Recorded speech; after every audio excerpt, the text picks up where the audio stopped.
A Rússia já prometeu que o T-14 Armata revolucionaria a guerra moderna.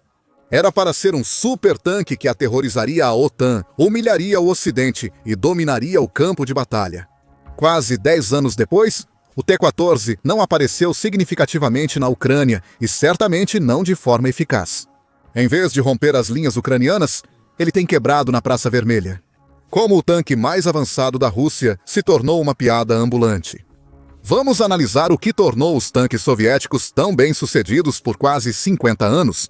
O design dos tanques soviéticos seguia uma premissa simples, porém eficaz, baseada em 3 princípios: produção em massa, eficácia em batalha e simplicidade logística.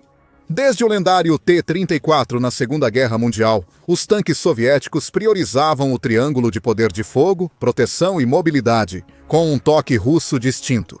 Os projetistas de tanques ocidentais buscavam maximizar a capacidade individual de cada veículo, enquanto os engenheiros soviéticos otimizavam para a produção em larga escala.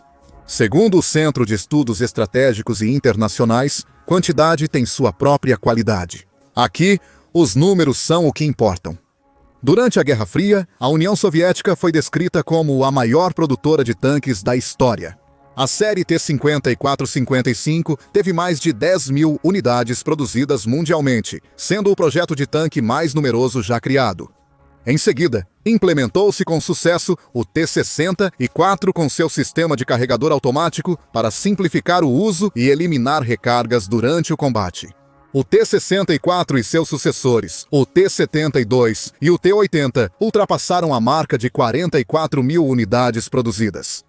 Isso se aproxima de 150.000 tanques fabricados em 5 décadas. O design soviético priorizava a padronização entre as gerações. Os tanques T-54, T-60, ISOS, T-72, 80 e T-90 compartilhavam perfis de tamanhos semelhantes, com pesos entre 35 e 45 toneladas e conceitos básicos de layout. Apesar das mudanças drásticas nas capacidades ofensivas e defensivas, as tripulações podiam transitar entre as plataformas com treinamento mínimo.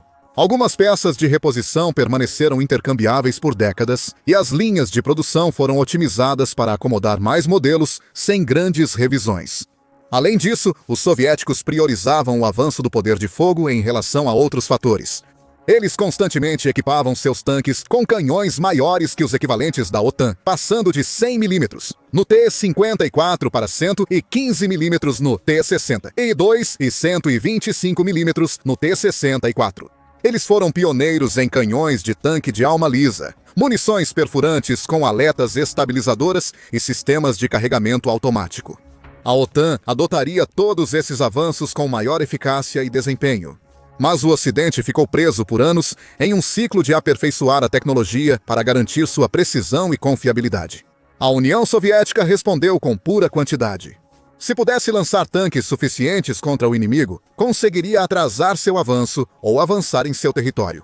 Por fim, os tanques soviéticos foram projetados para o ambiente operacional específico que enfrentariam, com perfis baixos para reduzir a assinatura como alvo. Trilhas largas lidariam com a abundante lama e neve russas, e lâminas de trator enormes nivelariam as fortificações defensivas. Esses não eram recursos de luxo, mas soluções práticas para os desafios da guerra no leste europeu. Mais importante, os tanques soviéticos foram projetados para serem operados por recrutas com treinamento limitado e origens linguísticas diversas. Os controles foram padronizados, os procedimentos de manutenção simplificados e sistemas complexos evitados em prol de soluções robustas e reparáveis, que fossem compreensíveis para jovens de 18 anos de fazendas de toda a extensa União Soviética. Entra em cena o T-14 Armata, e toda essa doutrina é jogada pela janela. Em vez de um 40 toneladas, produzido em massa aos milhares, a Rússia projetou um veículo de 55 toneladas que exige eletrônicos avançados, software sofisticado e precisão na fabricação. Esses recursos especiais trouxeram benefícios potenciais, mas também contribuíram para a queda do projeto. A torre não tripulada é a principal característica do tanque de guerra russo T-14. Os tanques tradicionais colocam a tripulação em contato direto com seus sistemas de armas. De fato, isso deixava a torre mais vulnerável, pois era o primeiro alvo de tanques e artilharia inimigos. Mas também dava ao atirador muito mais controle sobre os sistemas que carregavam, preparavam e disparavam cada projétil. O carregador automático do T-64 e versões posteriores reduzia o trabalho manual e aumentava significativamente a cadência de tiro teórica. Já a tripulação do T-14 permanece isolada em sua cápsula protegida sob a torre. Assim, o tanque depende totalmente de sistemas eletrônicos para consciência situacional e controle de armamentos. Quando esses sistemas funcionam, eles oferecem capacidades que, em teoria, superariam os projetos ocidentais. Porém, quando falham, o tanque vira um pedaço caro de metal, com 3 homens presos nele. E como nenhum plano resiste ao primeiro embate com o inimigo, os sistemas eletrônicos tendem a falhar primeiro, pois a guerra moderna depende da guerra eletrônica e da negação. Além disso, a torre apresenta mais um possível ponto de falha devido ao desalinhamento das miras. Em uma torre tradicional tripulada, o atirador gira fisicamente para se posicionar na direção apontada pela torre. Mas em uma torre não tripulada como a T-14, todo o sistema de mira e disparo é operado remotamente a partir da cápsula de controle abaixo da torre. Por outro lado, apesar da torre girar livremente em torno da base, o tanque em si é bem menos manobrável. Se os sistemas visuais nas torres pararem de funcionar ou não enviarem dados em tempo real para a tela do atirador, o tanque fica praticamente cego. O atirador de um T-72 poderia localizar e engajar alvos usando apenas miras ópticas. Mesmo com os sistemas eletrônicos desativados, o atirador do T-14 fica indefeso, já que depende de telas digitais e sistemas de mira eletrônicos que podem ser bloqueados ou danificados. E quando o sistema precisa atravessar a barreira entre a base giratória da torre para ir da torre até o monitor, isso só adiciona mais um ponto onde o sistema pode falhar. O mais constrangedor é que a eficácia em combate do T-14 depende de softwares conhecidos por falhas imprevisíveis sob estresse. Veículos militares modernos têm milhões de linhas de código que controlam desde o gerenciamento do motor até os sistemas de armas. Esse software pode falhar de maneiras imprevisíveis. Lembra do desfile na Praça Vermelha que mencionamos no início do vídeo? Ele é famoso não apenas pela aparição do aclamado T-14, mas também pelo que aconteceu com o veículo durante os ensaios para o desfile. Durante o ensaio do desfile de 2015, o T-14 pareceu quebrar na Praça Vermelha, parando de funcionar. Autoridades russas depois alegaram que foi simplesmente um motorista inexperiente acionando o freio de emergência, ou até mesmo uma demonstração encenada do sistema de evacuação. Mas o incidente destacou a diferença crucial entre falhas mecânicas, rapidamente diagnosticadas e corrigidas, e falhas eletrônicas, que podem exigir diagnósticos especializados e atualizações de software. Em condições de combate, onde os veículos enfrentam choques, vibrações, interferência eletromagnética e temperaturas extremas, falhas de software também podem ser características, e não apenas defeitos. Um T-72 com sistemas de controle mecânicos pode operar mesmo com vários componentes danificados. Um T-14 com falha crítica de software se torna um alvo de 55 toneladas. Mas além dos simples pontos técnicos de falha, a logística russa e as falhas doutrinárias foram o que levaram à drástica subentrega do tanque. Começando com o cronograma de produção do T-14. Quando a Ural Vagon Zavod, o maior fabricante de tanques da Rússia, revelou a plataforma Armata durante o desfile, eles não prometeram apenas um novo tanque. O chassi do tanque serviria de base para veículos blindados, desde o tanque T-14 e o veículo de apoio à infantaria T-15, até o veículo de recuperação T-16 e a artilharia autopropulsada 2S-35. Embora os modelos de desfile do 2S-35 utilizem um chassi derivado do T-90, o plano inicial previa a entrega de 2.300 tanques T-14 entre 2015 e 2020, suficiente para substituir cerca de metade das unidades blindadas de linha de frente russas. Isso significaria que a Rússia construiria no mínimo 400 tanques anualmente, além de produzir modelos mais antigos para substituição interna e exportação. A Rússia não só falhou em produzir os 2.300 tanques, como também completou menos de 20 veículos de teste até 2025, 5 anos após o prazo inicial. Isso é menos de 1% das entregas prometidas. De repente, os mesmos oficiais que garantiram a produção em massa começaram a dar desculpas sobre desafios técnicos e condições de mercado. As desculpas tornaram-se mais criativas e contraditórias. Anteriormente, o vice-primeiro-ministro Yuris Borisov afirmou que não havia necessidade de produzir o Armata em massa. Para ele, Isso só seria preciso se os veículos blindados atuais, especialmente o T-72 atualizado, fossem inferiores aos de um possível inimigo. Não promoveríamos a compra de novas armas, pois elas não são inferiores e não há necessidade de algo novo. Isso foi uma admissão surpreendente de que o tanque revolucionário da Rússia não era significativamente superior aos modelos soviéticos, que já tinham décadas de existência.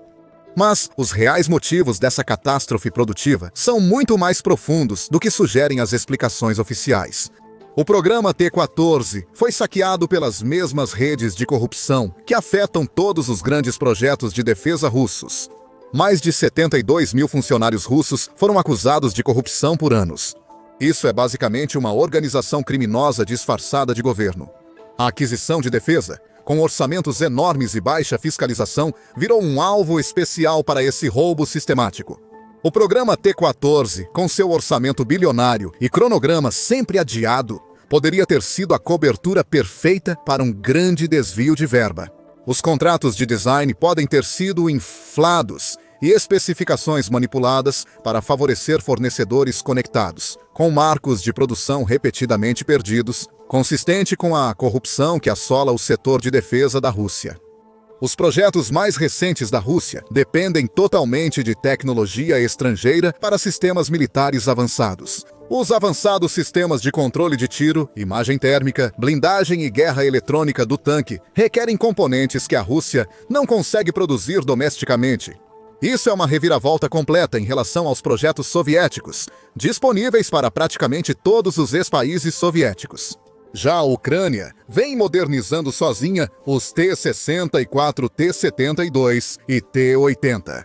Durante o projeto do T-14, a Rússia ainda tinha acesso a componentes avançados por canais comerciais legítimos. Tecnologias de ponta francesas, alemãs, ocidentais e taiwanesas, como sistemas de imagem térmica, eletrônicos de precisão e semicondutores, eram usadas livremente nos programas de defesa russos, permitindo a criação de sistemas avançados para a época. As sanções após a anexação da Crimeia pela Rússia começaram a restringir o acesso, mas a invasão da Ucrânia criou um bloqueio tecnológico total. Subitamente, os componentes avançados essenciais para o funcionamento básico do T-14 tornaram-se disponíveis apenas a preços exorbitantes no mercado negro, ou nem mesmo estavam mais acessíveis, obrigando engenheiros russos a abandonar capacidades essenciais ou tentar desenvolver alternativas nacionais inexistentes. O T-14 também enfrenta outro desafio: a falta de interesse internacional. Para muitos equipamentos militares, as exportações e vendas compensam os custos de desenvolvimento e justificam a produção em larga escala. Os oficiais russos previram que países importadores de tanques russos migrariam para o novo modelo se cortassem o suporte e suprimentos dos antigos. Os clientes em potencial perderam o interesse pelos projetos russos ou desenvolveram suas próprias alternativas. A Índia, tradicionalmente grande cliente dos tanques russos T-72 e T-90, tem buscado a produção nacional com seu tanque Arjun. Porém, o programa sofreu grandes contratempos, mantendo a dependência dos russos T-90. A China, que poderia ter se interessado pela tecnologia do T-14, desenvolveu seus próprios programas avançados de tanques que igualam ou superam as capacidades russas. Alguns países não podem justificar gastar de 3 a 4 milhões de dólares por tanque, quando há alternativas mais baratas disponíveis. Elas já estão bastante integradas nos exércitos nacionais. Belarus e Cazaquistão, clientes tradicionais de blindados russos, continuaram encomendando atualizações para plataformas soviéticas existentes, em vez de investir em novos sistemas. O fracasso nas exportações cria um ciclo vicioso que impossibilita economicamente a produção em massa. A falta de grandes encomendas internacionais para diluir os custos de desenvolvimento torna o preço por veículo proibitivamente caro, mesmo para as forças armadas russas. Sem encomendas domésticas para atingir escala na produção, os preços de exportação permanecerão altos demais para atrair clientes internacionais. Na verdade, o valor de 3 a 4 milhões de dólares provavelmente também está subestimado. Um analista militar russo sugeriu que o custo real de um tanque pode chegar a 8 milhões de dólares. O dobro do previsto inicialmente, sendo um dos sistemas mais caros do mundo nessa categoria. E isso foi há 7 anos, antes da inflação russa disparar, o que aumentaria ainda mais os custos. Mas isso não responde exatamente o porquê. Os tanques têm sido praticamente inexistentes na guerra na Ucrânia, não atuando nas capacidades sugeridas pela escala do conflito. Para isso, devemos considerar que o tanque foi superdimensionado para a guerra que a Rússia trava atualmente. O T-14 Armata foi projetado para enfrentar tanques da OTAN em guerra convencional, em larga escala, ou defender perímetros contra fogo ofensivo. O conflito na Ucrânia se tornou um ambiente saturado de drones, onde até as blindagens mais sofisticadas podem se tornar uma desvantagem.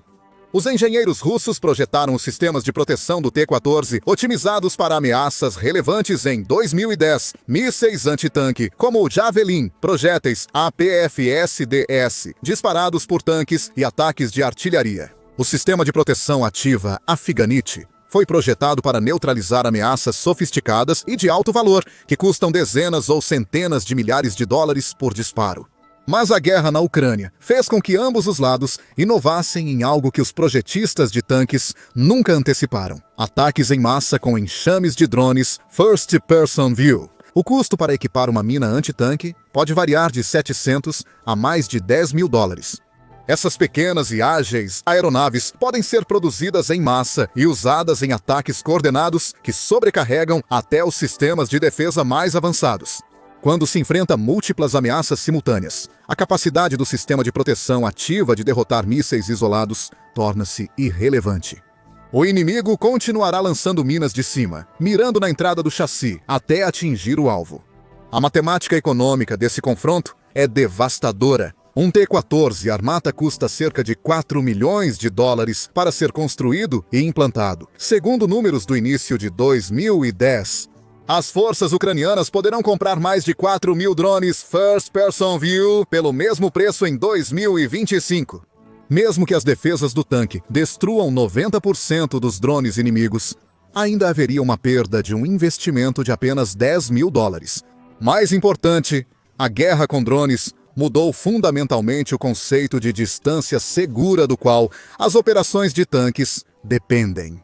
A doutrina tradicional dos tanques presumia que veículos blindados poderiam enfrentar ameaças a distâncias onde a infantaria inimiga seria incapaz de responder efetivamente.